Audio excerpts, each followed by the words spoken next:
मुख्यमंत्री योगी आदित्यनाथ ने मंगलवार को महाराणा प्रताप शिक्षा परिषद के 92वें संस्थापक सप्ताह समारोह के समापन पर कार्यक्रम में एमपी इंटर कॉलेज में पहुंचकर भाग लिया।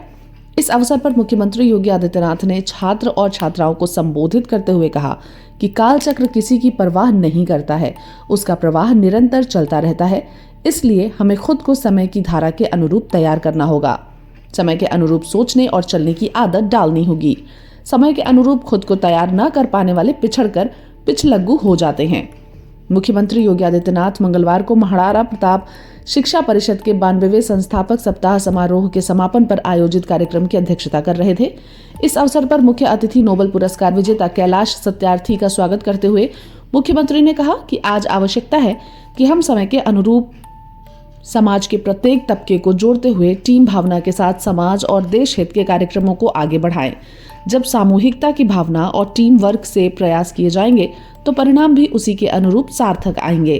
परिणाम ही प्रयास और तैयारी के स्तर का वास्तविक परिचय देता है। मुख्यमंत्री योगी आदित्यनाथ ने कहा कि आज की पीढ़ी के मोबाइल फोन के इस्तेमाल में अत्यधिक समय बिताने पर उन्होंने चिंता व्यक्त की और कहा कि युवा पीढ़ी मोबाइल के उपयोग में अनावश्यक अत्यधिक समय बिताने से बचे। अपना समय प्रकृति के बीच रचनात्मक कार्यों, अध्ययन और कौशल विकास की गतिविधियों में बिताए। उन्होंने एक बार फिर आगाह किया, यह ध्यान रखना होगा कि तकनीकी हमसे संचालित है, हम तकनीकी से संचालित ना हो। नोबेल पुरस्कार विजेता कैलाश सत्यार्थी के जीवन से सीख लेने की बात करते हुए मुख्यमंत्री योगी आदित्यनाथ ने कहा कि हर व्यक्ति को अपनी रुचि के अनुसार लीक से हटकर कुछ नया करने का प्रयास करना चाहिए। यह क्षेत्र समाज सेवा, सामाजिक चेतना, महिला एवं बाल उत्थान, अन्नदाता किसानों के जीवन में परिवर्तन या समाज से जुड़ा कुछ भी हो सकता है। हम किसी भी एक क्षेत्र को चुनकर आगे बढ़ सकते हैं।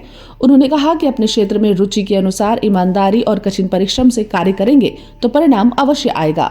उन्होंने कहा कि जीवन शॉर्टकट का मार्ग नहीं है। जीवन में सफलता के सतत प्रवाह के लिए परिश्रम और ईमानदारी का कोई विकल्प नहीं है। संस्थापक सप्ताह के मुख्य समारोह में मुख्यमंत्री योगी आदित्यनाथ, नोबेल शांति पुरस्कार विजेता कैलाश सत्यार्थी ने महाराणा प्रताप शिक्षा परिषद की उत्कृष्ट संस्थाओं, शिक्षकों, कर्मचारियों, विद्यार्थियों तथा विभिन्न प्रतियोगिताओं के विजेताओं को पुरस्कृत किया। मंच से 200 पुरस्कार वितरित किए गए। करीब 800 पुरस्कार संस्थाओं के माध्यम से वितरित किए गए। संस्थापक समारोह के मुख्य महोत्सव में मुख्यमंत्री योगी आदित्यनाथ और नोबेल शांति पुरस्कार विजेता कैलाश सत्यार्थी के हाथों में एमजी पीजी कॉलेज जंगल धूसर में शिक्षा शास्त्र विभाग की अध्यक्षता शिप्रा सिंह की पुस्तक शिक्षा की भारतीय अवधारणा का विमोचन भी किया गया। समाज निर्माण के प्रवर्तमान कार्य के साथ जुड़ा हुआ है।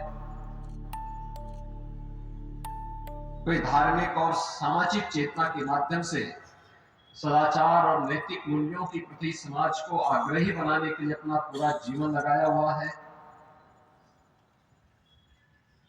कोई महिलाओं के उत्थान के लिए कार्य कर रहा है। कोई बच्चों के लिए और बालकों को एक सही दिशा देने के लिए उनके शोषण मुक्त व्यवस्था और शोषण मुक्त समाज की स्थापना के लिए अपना पूरा जीवन लगाया हुआ है।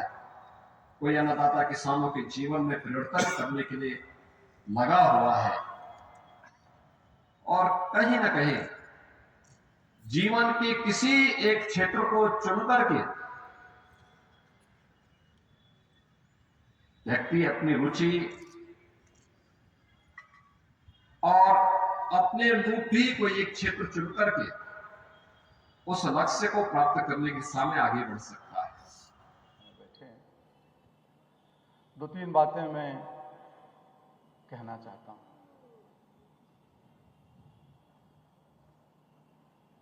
हमारे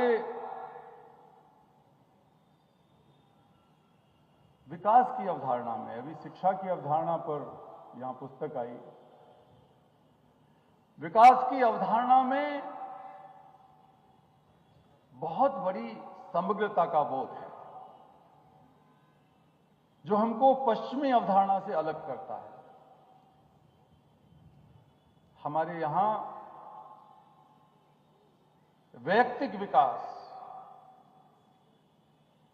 सामूहिक विकास और सार्वभौमिक विकास, ये तीनों तरह के विकास को एक तरीके से जोड़कर देखा गया है, क्योंकि समग्रता हमारे भारतीय मानस, हमारे भारतीय ऋषियों का सोच है। जैसे हम कहते हैं ना, पूर्णमिदः पूर्णमिदं पूर्णात् पूर्णमुदच्यते पूर्णस्य पूर्णमादाय पूर्णमेवावशिष्यते।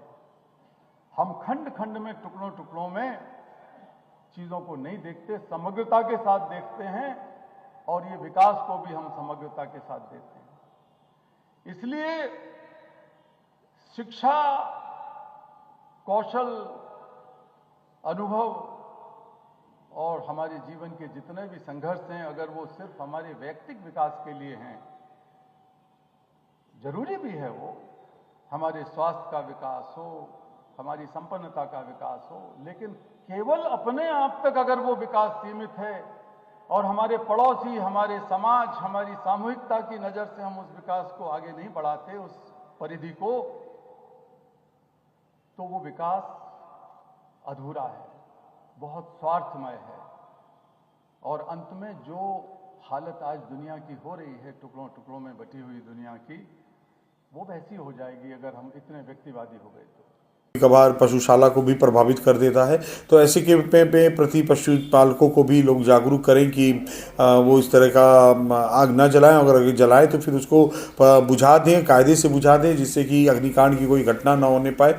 और लोगों को भी ये जागरूक किया जा रहा है कि घरों के बंद कमरों को बंद करके जो आग जला लेते हैं या अंगीठी रख लेते हैं, जिसके कारण कभी कभार अग्निकांड की घटनाएँ घटित होती हैं, दम घुटने से भी मृत्यु होती है। तो इस तरह की चीज़ें ना होने पाएँ, इसके लिए समुचित डिपार्टमेंट्स को दिशा निर्देश दिया गया है।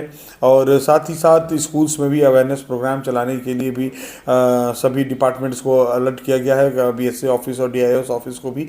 और इस तरीके से जिलाधिकारी महोदय द्वारा सभी डिपार्टमेंट्स को अलर्ट किया गया है, जिससे कि शीतलहर में किसी प्रकार की कोई दिक्कत न होने पाए और सभी लोग सुरक्षित रहें।